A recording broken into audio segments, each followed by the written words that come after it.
Hello viewers, मैं हूं सरताज sir और आप देख रहे हैं सरताज सर की क्लास। तो भाई साहब आज है हमारी वोकैबुलरी की क्लास का चौथा दिन और भाई साहब आजकल मौसम इतना अच्छा हो रहा है ना कि हर इंसान घूमने फिरने जा रहा है। इसलिए आज की इस क्लास में मैं आपको टूर एंड ट्रैवल से जुड़े कमाल कमाल के 10 वोकैबुलरी वर्ड्स बताऊंगा उनकी मीनिंग के साथ और एक एक एग्जांपल भी दूंगा। अब टूर एंड ट्रैवल से जुड़े ऐसे कमाल कमाल के 10 वोकैबुलरी वर्ड्स सीखने के लिए इस वीडियो को अंत तक जरूर देखिएगा। आगे बढ़ने से पहले चैनल को सब्सक्राइब कर दीजिए, सब्सक्रिप्शन बटन पर एक बेल आइकन को उसको दबा दीजिए ताकि रोजाना वाली वीडियोस का नोटिफिकेशन आपको बिल्कुल टाइम पर मिल जाए।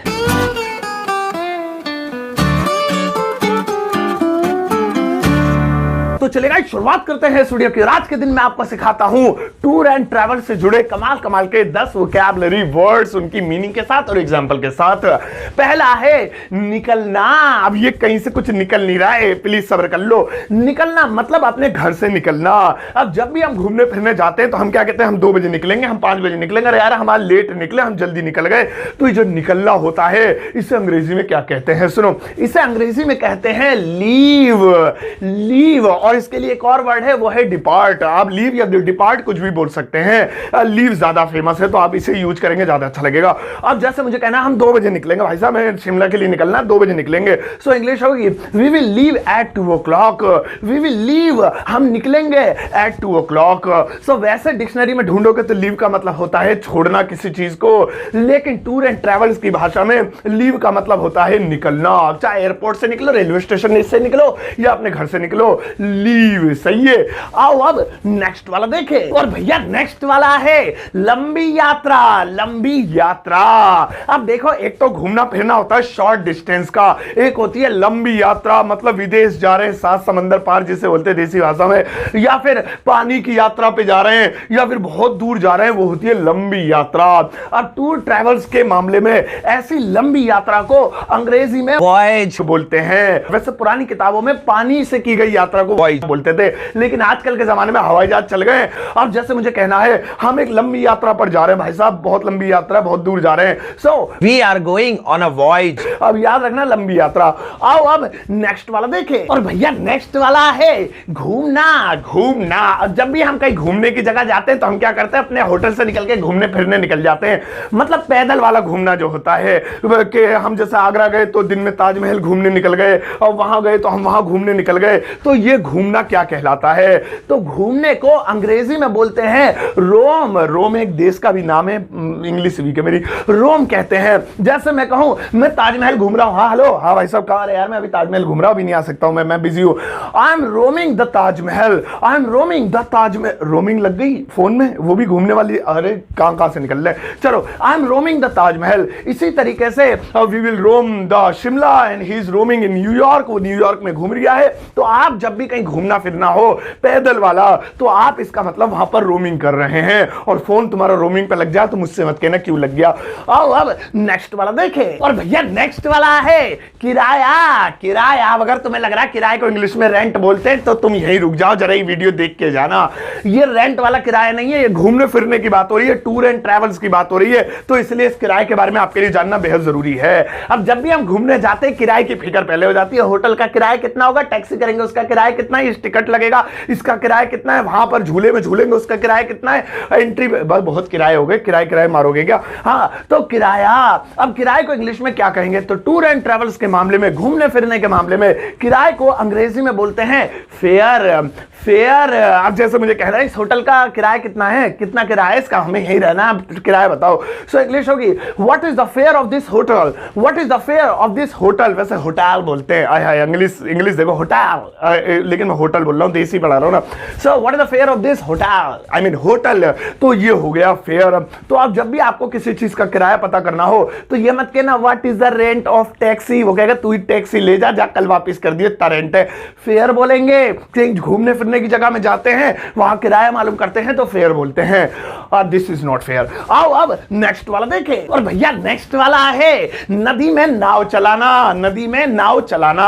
अब क्या हो गया है आजकल कि टूरिस्टों को आकर्षित करने के लिए जो घूमने फिरने की जगहें होती है वहां पर जो नदियां होती है वहां पर एक प्रकार की नाव की व्यवस्था कर दी जाती है कि घूमने फिरने लोग आएंगे तो हम जरा इसमें उन्हें घुमा देंगे, जरा से गोते फोते लगवा देंगे पानी में। तो हम अक्सर कहते हैं भाई साहब हम जाएंगे ना शिमला, वो नदी में जरूर जरूर नाव में बैठेंगे। सो वो जो नदी में नाव चलाना होता है उसे अंग्रेजी में बोलते हैं राफ्टिंग। राफ्टिंग आपने सुना भी होगा अपने दोस्तों से, हमने वहां राफ्टिंग की, मतलब नदी में नाव चलाई। वो जो होती है ऊपर ऐसे ऐसे ऐसे लहरें गोते खाती है, सब लोग ऐसे चप्पू चलाते हैं। अब जैसे मुझे कहना है हम शिमला में नदी में नाव चलाएंगे, तो ऐसे नहीं we will drive now in the Shimla in the nadi, ऐसे नहीं बोलेंगे, इंग्लिश सही कर लो। इसे बोलेंगे we will do rafting in Shimla. We will do हम करेंगे राफ्टिंग यानी नदी में नाव चलाने का काम इन शिमला, शिमला में काम करेंगे, मतलब वहां पर काम करने जा रहे हैं, मतलब ये एंजॉय करेंगे। सो इस तरीके से बोलेंगे। सो नदी में नाव चलाना एंजॉयमेंट के लिए राफ्टिंग कहलाता है, उस नाव को राफ्ट कहते हैं क्या। आओ अब नेक्स्ट वाला देखें, और भैया नेक्स्ट वाला है आधा रास्ता। आधा रास्ता, अब ये कहने को तो आधा रास्ता है, बट एक्चुअली में टूर एंड ट्रैवल के मामले में जब भी हम किसी गाड़ी से, प्लेन से या ट्रेन से जाते हैं, तो जहां पर खाने पीने के लिए वो बस रुकती है या वो कार रुकती है, वो कैब रुकती है, तो उस जगह को आधा रास्ता कहते हैं, और उसे अंग्रेजी में बोलते हैं मिडवे। मिडवे, अब मिडवे अक्सर बोर्ड पे लिखा हुआ देखोगे तो किसी जगह का नाम नहीं है, बल्कि आपकी मंजिल और आपके घर के बीच का रास्ता है, लेकिन नाप के नहीं करते, ये बीच में बिल्कुल सेंटर में, बस वो कहीं भी आगे पीछे उसे मिडवे कहते हैं, बीच का रास्ता कहते हैं। खाने पीने के लिए जहां बस रुकती है, जैसा आपने कहा मम्मी मुझे भूख लग रही है, बस कहां रुकेगी, तो आपकी मम्मी ने कहा बेटा बस बीच के रास्ते में नहीं रुकेगी, बस बीच रास्ते में नहीं रुकेगी। सो इंग्लिश होगी the bus will not stop in the Midway. The bus will not stop, बस नहीं रुकेगी इन द मिडवे। मिडवे में मिडवे बोल रहा हूं मैं, मिडवे होता है मिडवे, जल्दी से बोलना पड़ता है मिडवे ऐसे। So the bus will not stop in the midway. So सही है मिडवे, यहां लिखा। तो आओ अब नेक्स्ट वाला देखें, और भैया नेक्स्ट वाला है हवाई जहाज से जाना। हवाई जहाज से जाना, अब आप कहोगे इसमें कौन सी नई बात है, go by aeroplane, go by flight, ऐसे ही होगा। नहीं नहीं नहीं नहीं नहीं, ये जो टूर एंड ट्रैवल की भाषा है इसमें फ्रेजेस बोलने में अपना ही अलग एक मजा आता है, तो उसके लिए भी एक फ्रेज बताता हूं कमाल का। हवाई जहाज से जाना, अब कहीं पर भी आप हवाई जहाज से जा रहे हैं तो वहां हवाई जहाज से जाने के लिए एक पर्टिकुलर फ्रेज होता है ट्रैवल की भाषा में, और वो है फ्लाई फॉर। फ्लाई फॉर, जैसे मुझे कहना है हम जयपुर हवाई जहाज से जाएंगे, हम जयपुर हवाई जहाज से जाएंगे, तो इंग्लिश होगी we will fly for Jaipur. We will fly for Jaipur. अब इसमें हवाई जहाज भी नहीं आया और जाएंगे फाएंगे भी नहीं आया, एक फ्रेज ने पूरा काम कर दिया। इसी को तो इंग्लिश कहते हैं शॉर्ट में निपटा देना। सो पहले आप बनाते we will go by aeroplane to the Jaipur, अब आप क्या बोले विल फ्लाई फॉर द, मुंह से नहीं निकल रहा इंग्लिश वीक है मेरी, तुम ही समझ गए होंगे, सही है। So we will fly for Jaipur. आओ अब नेक्स्ट वाला देखें, और भैया नेक्स्ट वाला है सामान। सामान, अब घूमने फिरने जाओगे और सामान लेके नहीं जाओगे, ये तो हो ही नहीं सकता। तो जो भी तुम्हारे कच्चे बच्चे बनियान तुम लेके जा रहे हो, सूटकेस पैक करे हैं, उस सामान को अंग्रेजी में क्या बोलेंगे। सो ट्रैवलिंग की भाषा में सामान को बोलते हैं अंग्रेजी में लगेज। लगेज, अब जैसे मुझे कहना है सामान कार में रख दो यार, निकलना है, देर हो रही है, ट्रेन छूट जाएगी, जल्दी से सामान को कार में रख दो, तो थिंग फिंग मत बोलना, सामान को सूटकेस पुटकेस मत बोलना, वो अब जितनी भी सामान है आपको लगेज कहलाएगा। So put the luggage in the car, put the luggage in the car, या इनटू द कार भी कर सकते हैं, तो सही है लगेज बोलना है। जो सामान आप लेके जा रहे हैं वो क्या, आपका थैला, सॉरी थैला करो, लगेज। आओ अब नेक्स्ट वाला देखें, और भैया नेक्स्ट वाला है होटल। हाय हाय हाय, इसे देख के तो तुम मचल गए होंगे कि इसकी इंग्लिश तो पता है, होटल को इंग्लिश में होटल ही बोलते हैं, ज्यादा है तो होटल बोल दो, लेकिन नहीं, मैं कुछ नहीं लेके आता हूं आपके लिए, तो सुनो होटल। अब ये जो होटल होता है इसके लिए अंग्रेजी में असल में दो वर्ड्स हैं, और दो ही इसके एग्जांपल दूंगा, एक एक करके सुनो।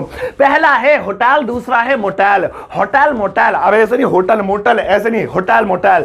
अब ये जो होटल मोटेल है तो सुनो, जहां पर हम घूमने जाते हैं, गाड़ी वाड़ी अपनी नहीं लेके जाते, मतलब नॉर्मली बस से या ट्रेन से या जहाज से आते हैं, वहां पर रहने के लिए एक घर लेते हैं, होटल करते हैं, जहां पर हम 2 दिन 3 दिन या 1 रात 2 रात जो भी रुकते हैं, वो होटल यानी होटल कहलाता है। और जब हम हाईवे के रास्ते अपनी गाड़ी से जाते हैं और वहां पर जो बड़े बड़े होटल टाइप बने हुए होते हैं, मतलब जो ढाबे बने हुए होते हैं, उन ढाबों में अगर आराम करने की भी जगह बनाई गई है और गाड़ी खड़ी करने की भी, खाने वाने की व्यवस्था है, कपड़े उपड़े नहाने धोने की, तो वो मोटेल कहलाते हैं। अब 2 एग्जांपल लेते हैं, जैसे हम 2 दिन के लिए होटल में रुकेंगे, हम 2 दिन के लिए होटल में रुकेंगे, तो 2 दिन मतलब ऐसा होटल है जहां गाड़ी वाड़ी नहीं, मतलब हाईवे से जा रहे हैं तो 2 दिन थोड़ी रुकेंगे, जाहिर सी बात है कहीं घूमने गए होंगे।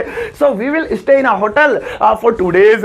वी विल स्टे, हम स्टे करेंगे, रुकेंगे in a hotel for 2 days, 2 दिनों के लिए होटल में। सो यहां 2 दिन से पता लगा लिया कि एक ऐसा होटल होगा जहां पर दिन रात रुकना है। अब हाईवे वाले की बात करते हैं, हम आधा घंटा होटल में रुकेंगे, यानी हम हाईवे से जा रहे हैं, दिल्ली से जयपुर जा रहे हैं और रास्ते में एक होटल पड़ेगा। सो वो जो रास्ते वाला होटल है वो हिंदी हिंदी में भले ही होटल है लेकिन अंग्रेजी में मोटेल है। सो हम आधे घंटे के लिए होटल में रुकेंगे।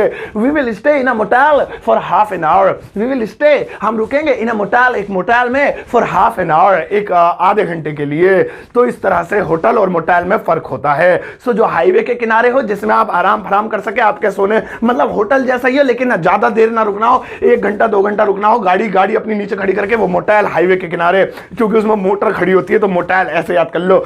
और जो मतलब आप समझ गए यार, छोड़ो। आओ अब नेक्स्ट वाला देखें। और भैया नेक्स्ट वाला है, आई मीन वाले है tour and trip.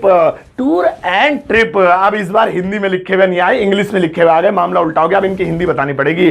Tour and trip. अब आपको देखने में दोनों में क्या लगता है? टूर एंड ट्रिप, बात तो एक ही, टूर पे जा रहे हैं, ट्रिप पे जा रहे हैं। वहां पर हम शिमला में ट्रिप पे जा रहे हैं, टूर पे जा रहे हैं, लेकिन नहीं, इंग्लिश सुधार लो, मैं सुधरवा दूंगा ना पकड़ के तुम्हें। सो सुनो, इन दोनों में फर्क क्या होता है? दोनों का ही मतलब होता है कुछ वक्त के लिए कहीं पर जाना, लेकिन टूर होता है मौज मस्ती के लिए और ट्रिप होती है किसी खास वजह के लिए, मतलब कोई स्पेशल उसका रीजन हो, जैसे बिजनेस के लिए जा रहे हैं, किसी से मिलने जा रहे हैं, या कुछ स्पेशल खरीदने जा रहे हैं, या किसी कारोबार से जा रहे हैं, तो वो ट्रिप होती है, टूर नहीं होता। मौज मस्ती के लिए जा रहे हैं तो वो अपना टूर हो जाएगा। अब जैसे मुझे कहना है हम शिमला के टूर पर जा रहे हैं। अब शिमला के टूर पे क्यों जा रहे हैं? मौज मस्ती के लिए। So we are going on a tour in Shimla. We are going in a tour, on a tour, हम एक टूर पर जा रहे हैं इन शिमला, जो कि शिमला में है। तो टूर से पता चल गया शिमला जरूर हांडने जा रहा है, मौज मस्ती करने जा रहा है। और जैसे मुझे कहना है कि मैं शिमला एक बिजनेस के टूर पर, ट्रिप पर जा रहा हूं, मैं, मेरी एक बिजनेस ट्रिप है, मेरे ऑफिस वाले मुझे भेज रहे हैं। अब ये हांडने नहीं जा रहा है, वो कमाने जा रहा है, कुछ काम करने जा रहा है, ऑफिस वाले भेज रहे हैं से। So I am going on a business trip in Shimla.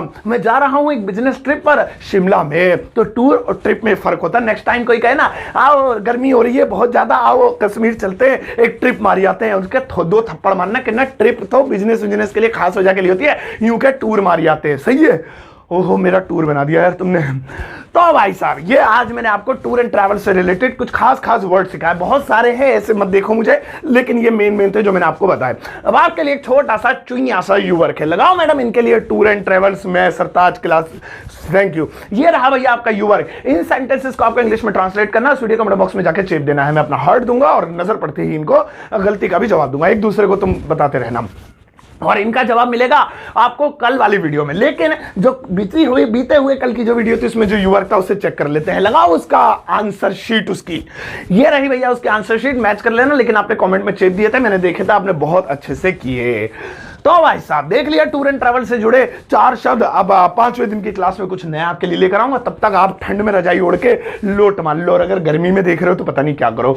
तो सही, आप जाओ इस वीडियो को पूरे मोहल्ले में फैला देना, चौराहे पे लिख देना सरताज सर की क्लास को सब्सक्राइब करो, और जाते जाते एक प्यारा सा लाइक देकर जाना।